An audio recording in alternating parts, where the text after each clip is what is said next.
Now, Dragon's Crown, Cheney, a lot of controversy surrounding it. You know, there was a lot of discussion about how it. Go into that though? Well, we do because we can't pretend it doesn't exist.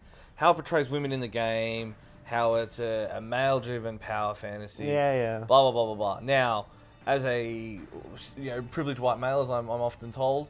Okay. I didn't see any particular problem with it because everybody's very over the top and sensualized and stuff like that. Well, it's like on both edges of the scale. Okay, there is the sorceress, which is a large-breasted woman. Yeah. But there's also the elf, which is like a chibi version. There's also the Amazon with the giant hips and the big thighs, and the stocky, muscular dwarf. And so it's exaggerations of everything, and I think that's what if there's one thing to take away from the art style of this game, which is wonderfully rendered. Like there is no better game as far as pixels, sprites, I should say. This game looks amazing.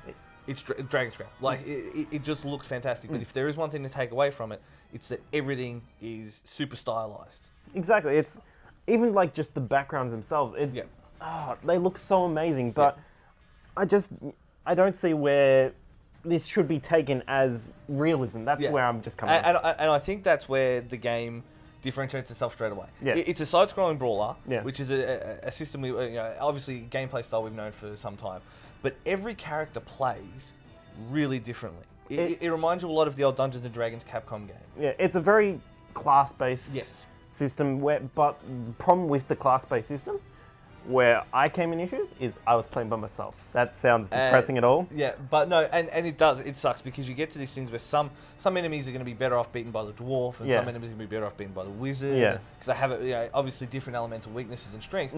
But it works. If you're playing with 3 or 4 people, it's ruckusy as all hell. Like, it's a really, really good, fun party game or friends game, and it works really, really well together. Yeah. But alone it sucks. Yes, alone it sucks. And it does take a while to work through the campaign to actually unlock online multiplayer, which is something that a lot of people don't take out. But that said, I was playing as a dwarf, Kirsty was in as the Amazon, you were taking as a warrior, I think, like that, or something like that. Yeah. But it was great for that because I'd be the dwarf, I'd throw him in the air, she'd hit him with this, and then you'd hit him with that, and it brings that fun back of things like Double Dragon Neon and Castle Crashers, Scott Pilgrim. Yeah. So if that's the kind of game you're interested in, the gameplay is going to appeal to you. The art direction, outrage or no, looks fantastic. Yeah. Like it is beautiful, well-rendered art. It's so Lord of the Rings done right. The music's not terrible too. It's like agreed. It's maybe not memorable, but it's very it suits the game very well. Yeah. So I guess the thing to take away from it is if you're looking for a really fun side-scrolling platformer, side-scrolling beat 'em up, I should say, it's great. It's a fantastic game. If you really don't believe that there is a problem in there and there's a reason you have to not play it, then don't.